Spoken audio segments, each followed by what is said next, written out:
Greetings, everyone. Thank you so much for being here. Welcome. My name is Angelic Alchemy Meenakshi. A quick introduction to myself. I am a seer, a spiritual alchemist, and a channel to the divine, beautiful archangels, divine mother, divine father of creation, and a beautiful ascended masters that work with me and teach me every single day. And you can find out more about me on my website, angelicalchemyholistichealing.com. I practice past life regressions, angelic alchemy, Reiki, Akashic records reading, and I am a spiritual mentor as well. So thank you so much for being here. I hope you all are doing really well. Sending you all so much love, and I'm infinitely grateful for all of you. Thank you. Now, I was looking at where we are in this year, 2023. What a remarkable year it has been. One of the toughest years since my awakening, I would say, and one of the most challenging and catalyzing as well. For me individually, I felt, and also as we can see in the collective, we're all going through this together. So I was looking at what I want to take with me from 2023 and before into 2024 and beyond. And one of the most important elements that were coming up for healing are relationships. And, you know, through the year, I think we've addressed this a lot individually and collectively. And, you know, I wanted to understand relationships more. Looking at relationships, what is an ideal framework or a blueprint for it? I would describe it as a bond without an attachment. You don't always have to be attached to everything. You know, you can love and yet not be needy and attached through your needs. So I'm addressing pure relationship bonds. They should be full of pure unconditional love, respect, and they should be harmonious, and they should be balanced, and they should be equality. So if there's anything, any relationship that we have that is not at this level of harmony, balance, love, equality, respect, we need to look into it to see what needs healing within that relationship. And remembering always that it is not possible to change anyone outside of us. It is, however, easiest to change ourselves and heal ourselves and make those changes from within us. And as we change ourselves, our environment changes, our family's environment, our timelines change, and that ripples into the rest of the society that we are going to touch upon, because we're going to be happier souls and we're going to spread that happiness. So that's what I wanted to talk about today. Now, when we look at relationships, if there is any relationship that has a lot of tension, disrespect, abuse, manipulation, control coming from one side, those are really powerful relationships to learn lessons from.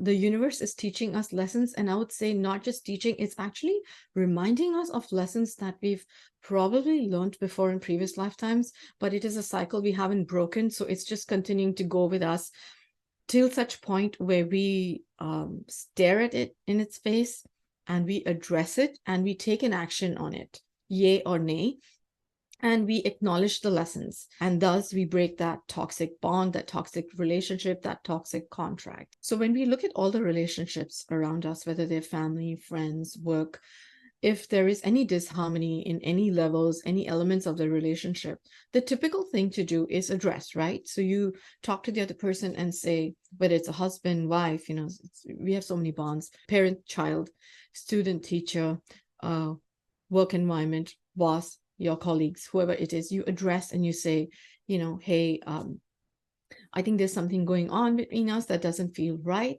and I feel the need to, you're an important element to this dynamic, and I feel that it is important that we address it so that we can move forward in a positive way, which is equally positive for both of us. And if this relationship, bond, work environment, whatever it is important to the other person, they will prioritize it and say, yes, of course, let's get down to it and let's work this through. Okay, so those relationships are cool. You know, you can work through it, you've addressed it, you've done a good job in speaking your truth.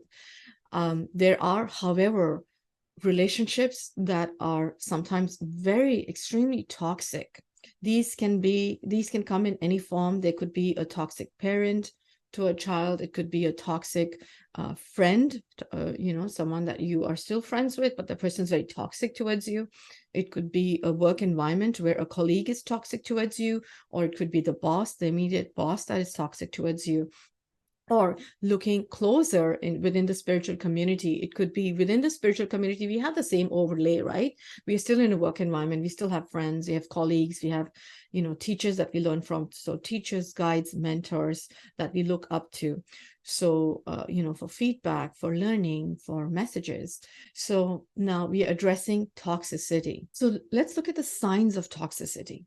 If you're in a toxic relationship, the person that is toxic would be abusive, would be disrespectful, would cross all boundaries, would be manipulative, would try to control the relationship, would see the relationship only from their eyes and their perspective, and completely be oblivious and purposely ignore the needs of the other person and the perspective of the other person. The abuse in the relationship can be physical, mental, emotional, spiritual, energetic, verbal as well.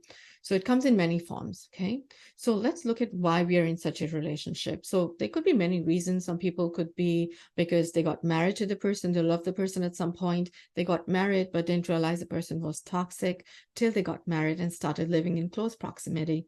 Or it could be a relationship of work where you're going to a place to work and you don't have a choice immediately to quit your work because one person or a couple of them are toxic towards you.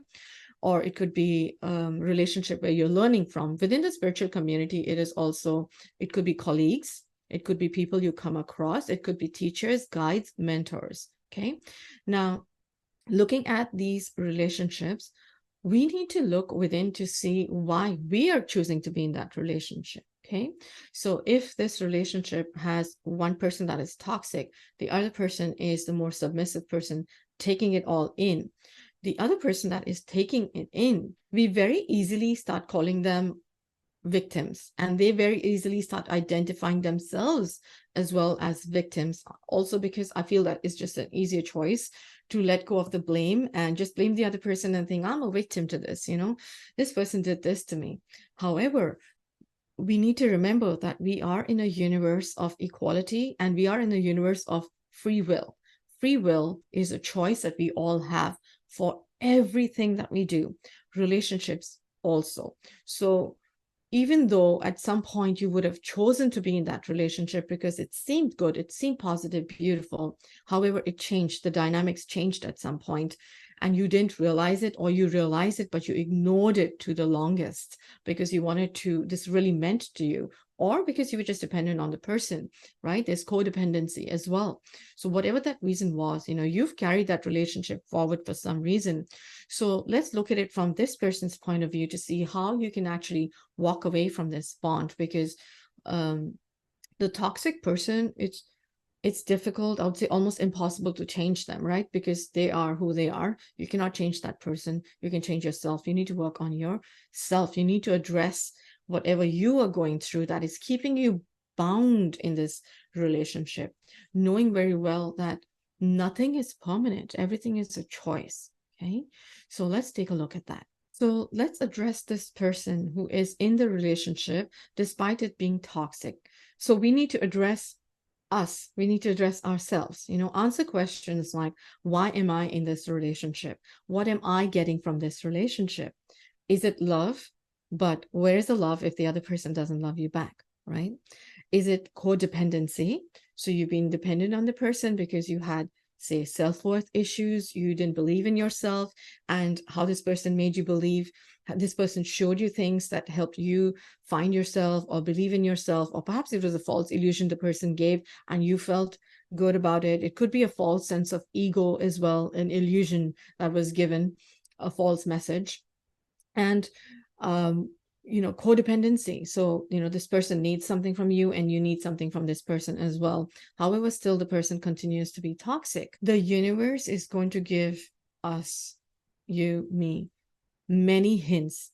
And then those hints turn into staring in your face examples right there for you to see and sense and feel and know.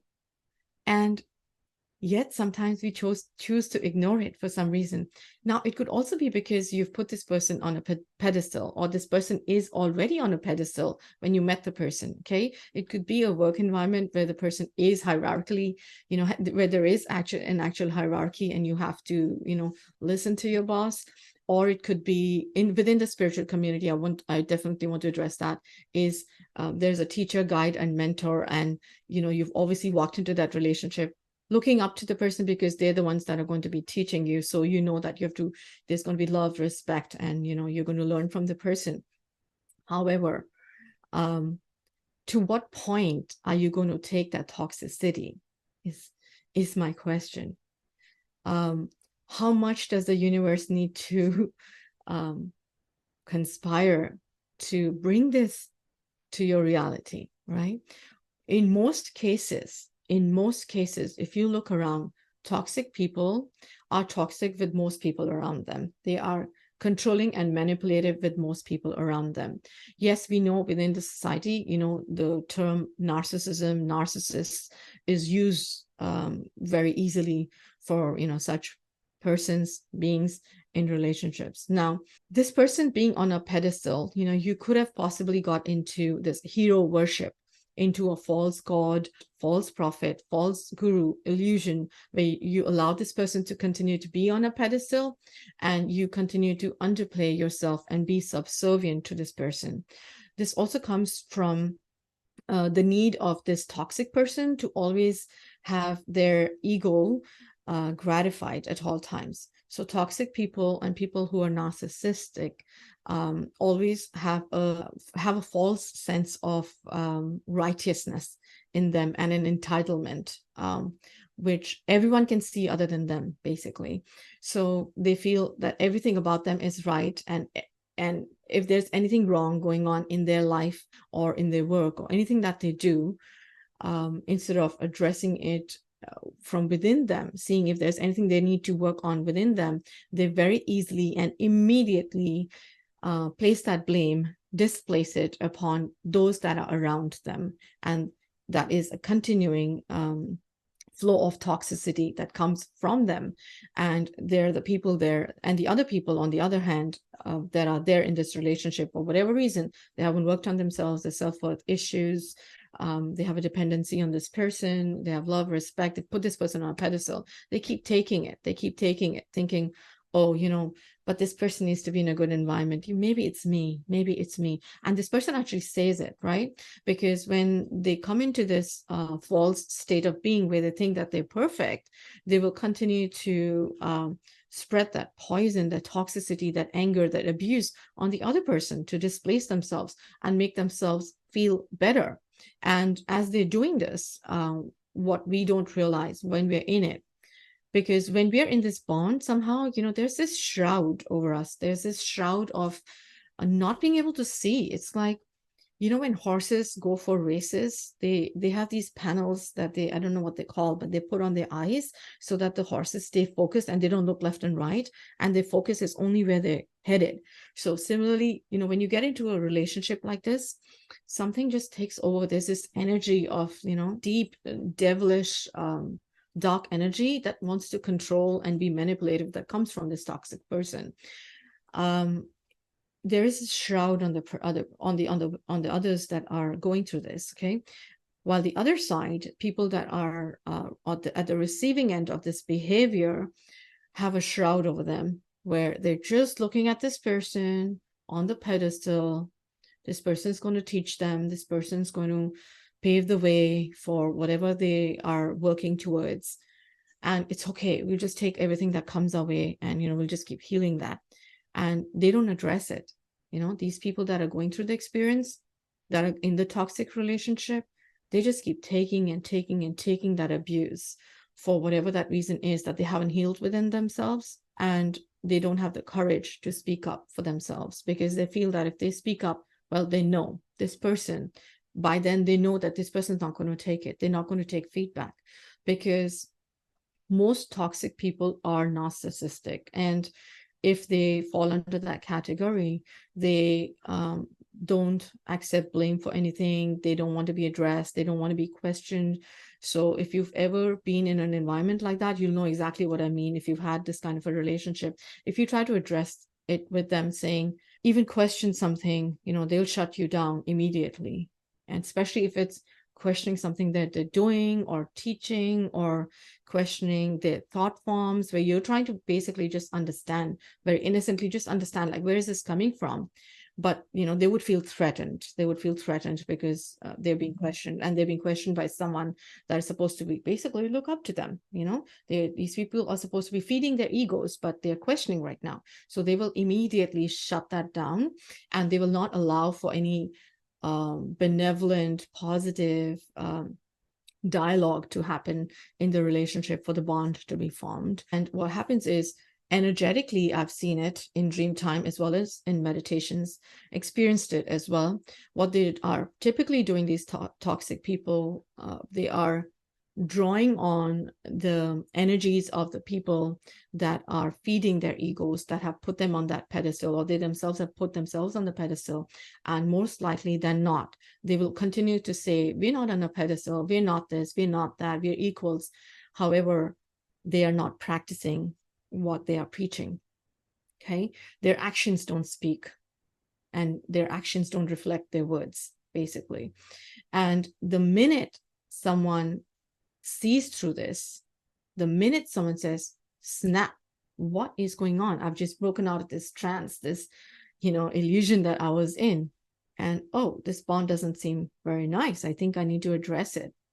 The minute someone tries to address it with a toxic person, they will be shut down and they'll be asked to leave. Okay, or if it is narcissistic, they are also dependent on this person, because the bond is that of this person causing the abuse and the other person receiving it. There's this energy that comes off of this person that is receiving the abuse, which is of fear, trauma. The person is scared. I think spiritually people also address it as loose energy. There's this negative energy that comes out of the soul's essence, but it's not a good energy. It's that sad energy that needs grief, anger, frustration, unable to speak, all of those lower emotions that are coming up that this person is meant to heal. Actually, the toxic person is feeding on them. It feeds their entities, their sense of ego, their sense of righteousness. Okay, so that's what it is. And if you've ever been in a bond like that, you will know exactly what I'm talking about. This year has been huge in shifting focus, in really people breaking toxic bonds, breaking toxic relationships, and speaking up. And if it is not addressed, and if it is not healed, walking away from that relationship, shutting that door forever, basically. And we can see that in our environment on Earth as well, where the nations are now addressing it, and they're like, we've had enough. Now we need to do something about this. So what do you do once you've woken up from this illusion that you are in this bond where there's a lot of toxicity? And this relationship, yes, seemed to be important, but now not at the cost of your peace. People almost reach the level of PTSD in toxic relationship. No, I won't say almost. I've met many clients, many clients that have had toxic relationships that caused PTSD to them. So before you reach that level of PTSD kind of trauma, and that is really, really a terrible place to be. Yeah, I'm just that energy is just horrible.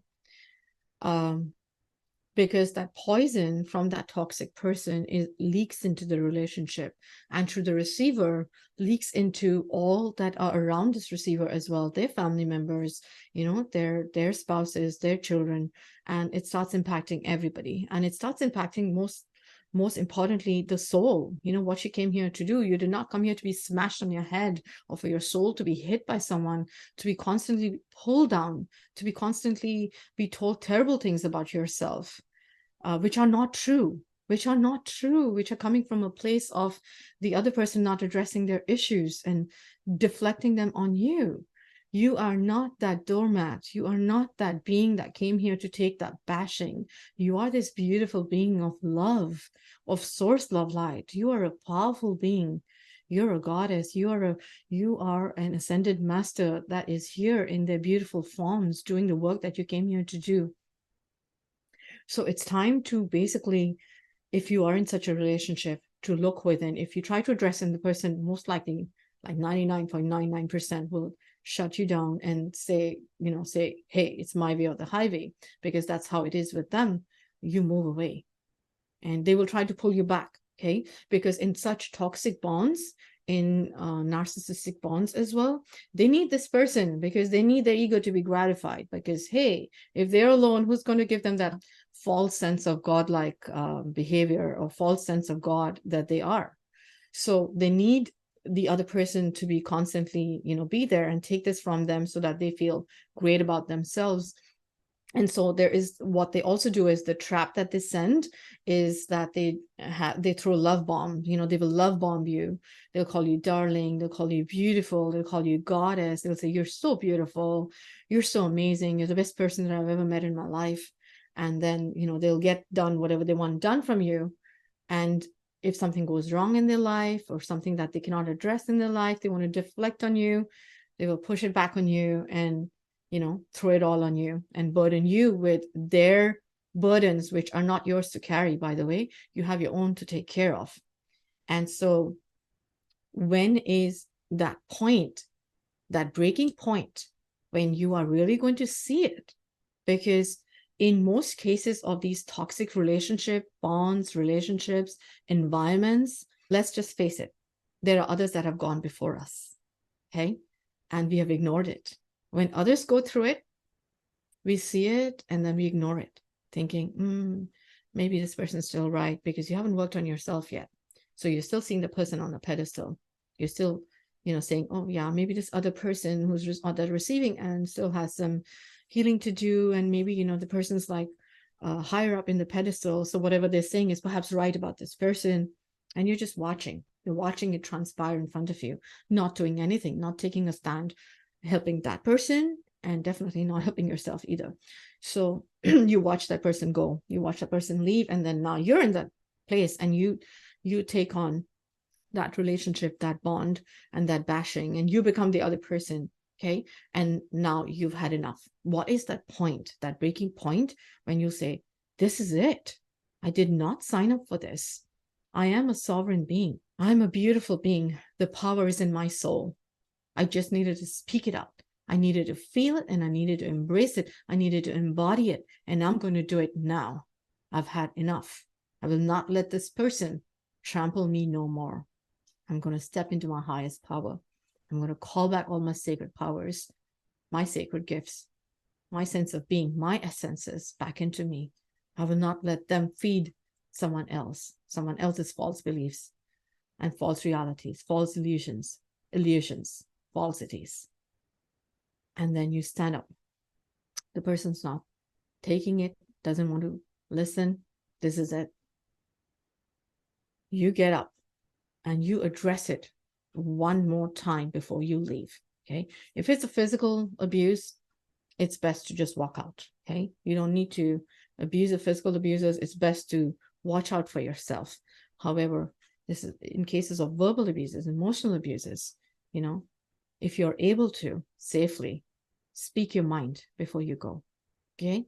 Because so far, with the person constantly bashing you and saying, say you were wrong, say you did this, admit that it was your mistake. And you admitted it even though you didn't feel it. You're like, yeah, I want to carry on with this bond. And oh my gosh, this relationship is feeling so difficult right now. Let me just say it. Let me say it for the sake of it. And you say it. And as you're saying it, you've just changed your timeline. You've accepted something which is not true of yourself. And that causes pain, trauma, hurt, grief in your throat chakra, because you've not been your authentic self, in your solar plexus, because someone has, and you yourself have allowed, damaged your self-empowerment, your willpower, in your root chakra, because you were in fear, you were scared, you were shaking. So now, as you're walking out, you address it. Okay. Make sure you say everything that you felt Speak your mind. Be truthful, be honest. This is your moment to do it. Show the person the mirror. Whether the person accepts that mirror image or not is up to them. They're on their own journey. You can't change it for them. But you've done your part of expressing yourself and speaking your truth. And as you speak your truth, you'll feel all of this energy that was bottled up inside of you. It'll all start releasing. You already start your process of healing the minute you realize that you are in a traumatic, toxic bond and that it is time for you to leave. The healing starts right then and there.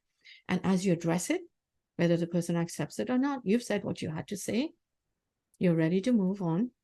You're ready to shut that door, and you're ready to heal yourself. Okay. You come out of it. Give yourself some time. Address your own healing needs.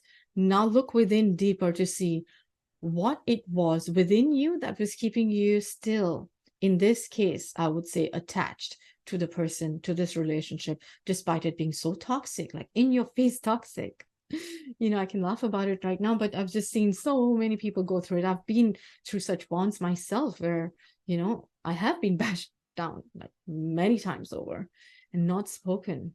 There have been times when, even in my physical job environment, where bosses have said, oh, we just need to put this monkey on your back because we had to put it on someone. And I didn't have the guts to say, or the courage to say anything, because it could cost me my job, right? We've been party to this. We've allowed that to happen. And as you're pulling back your power, you say what you have to say. You express yourself gracefully, always with grace. Because that grace, that love reflects your soul. You do not ever have to stoop down to how someone else is behaving to show them how they're behaving. The best way to do it is just stand in love and grace. But say what you have to say. Say what that relationship meant to you. Say whatever happened and that you will no longer take it anymore. Say it in those many words. That this relationship serves no one but you. It gratifies no one but you. I am moving on. And you shut that door. And you will notice as you're shutting that door, there will be others that will be taking your place, unfortunately. Because toxic people, narcissists, whatever you want to call them, there are just so many labels to it.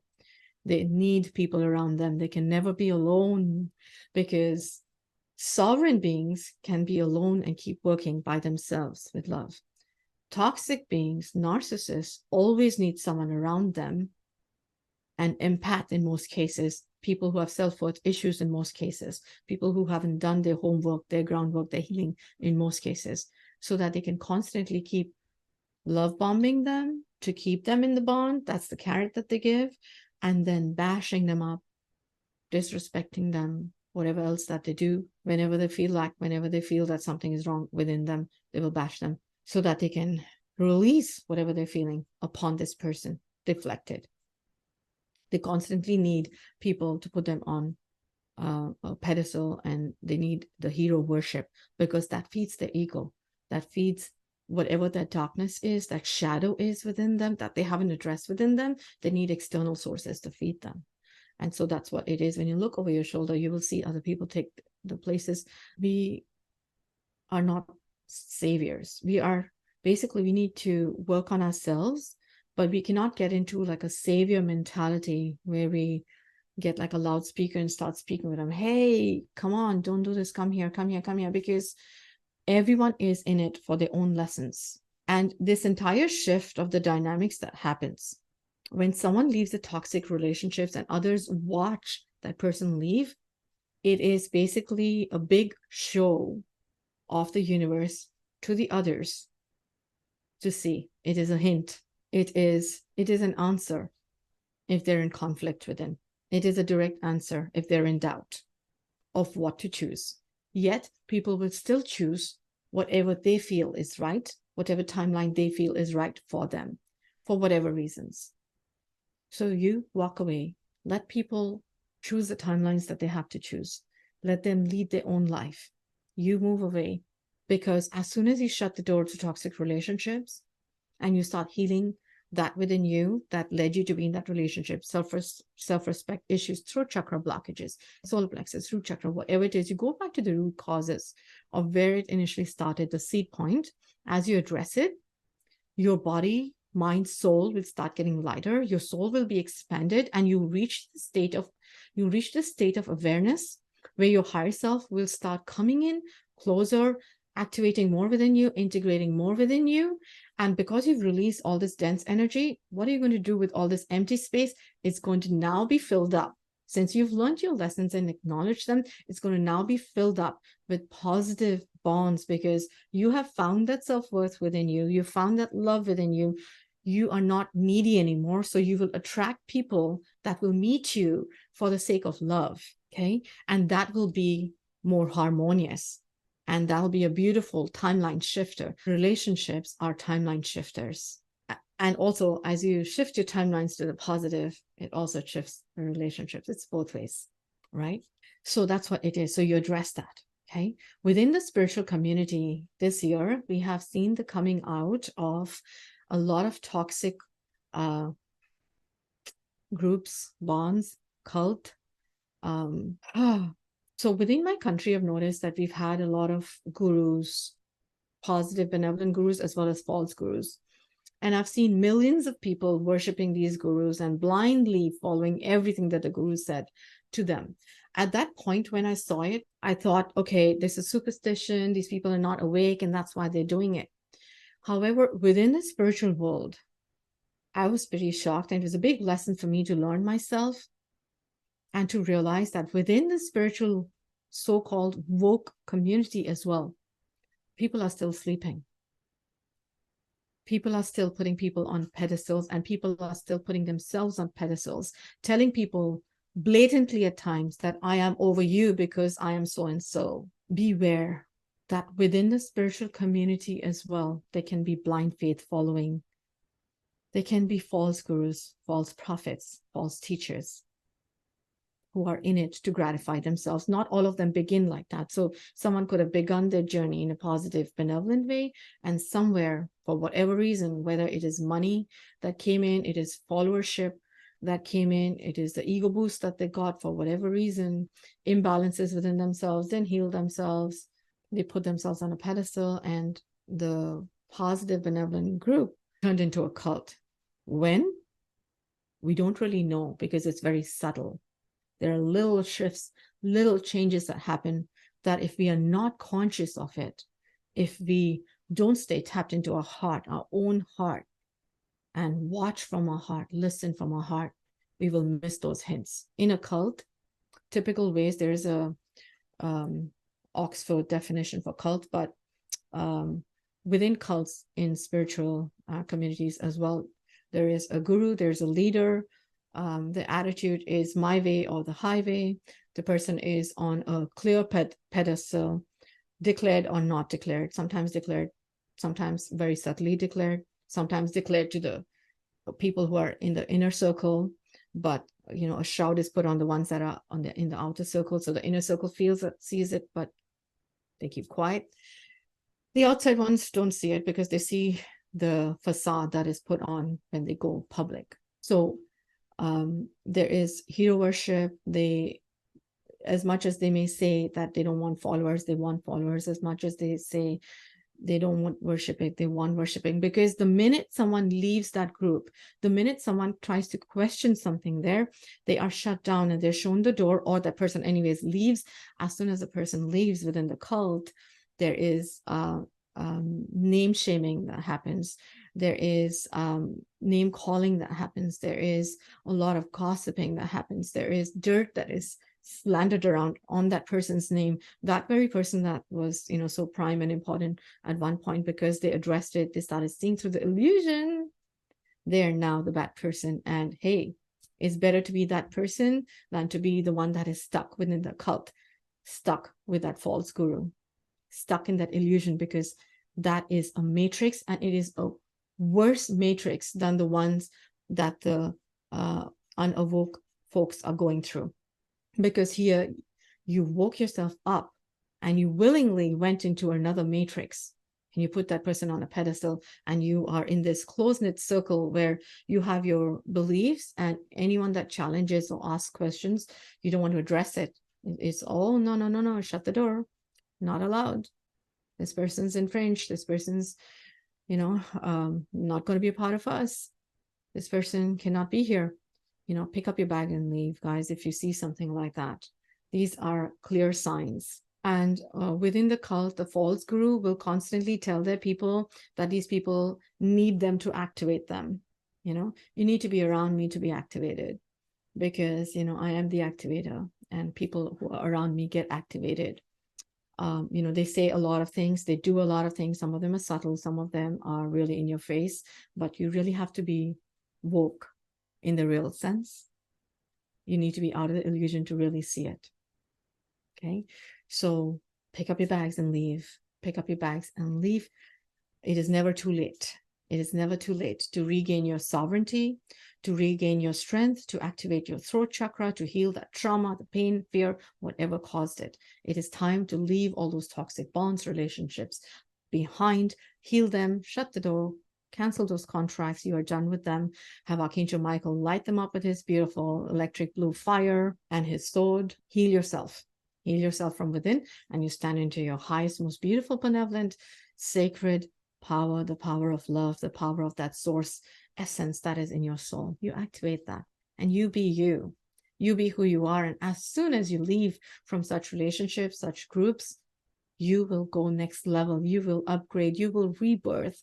You will be that person getting the haircut and saying, hey, look at me. I'm upgraded. I feel great because I feel myself. I'm free to make choices. I'm free to say what I want to say. I'm free to follow the path. I'm free to learn other things, because there's so much to learn, and I'm free to help whoever needs my help. I'm here for them because I've gone through this. I've healed myself. I can help others that are going through it. Always remembering that whatever you need is either within you or it'll be provided by the universe. If it comes through an external source, a mentor, teacher, healer, guide, a messenger, it will come, it will stay for as long as you need. And once you're done with that, you will move on. And no one should make you feel like you need to be dependent on them or that you need them. Everyone needs to be free. Even when you're in a relationship, you are free. You're meant to be free. Okay, so free yourselves from anything that is holding you back, any shackles that is keeping you back, because there is so much to be done going forward from here. 2024 is going to be one of the most powerful years of activations and healings and ascension for us. So let's look forward to that. Let's prepare for that. As with everything else, you take whatever messages resonate with you and you let go of anything that doesn't feel good to you and doesn't resonate with you, and you listen to your own heart. Okay, I hope that this helps you break the cycle of trauma, toxicity, negativity, emotions, healing, anything that you are going through. You break from it, you heal from it, and you expand into the most highest frequency of source of light and the highest, most beautiful version of your higher self, your oversoul and source that you are meant to be. And you go be you. Thank you so much, everyone, for listening in. I love you all. Take care of yourselves, and I'll see you around. Lots and lots and lots. Infinite source love, blessings, and gratitude.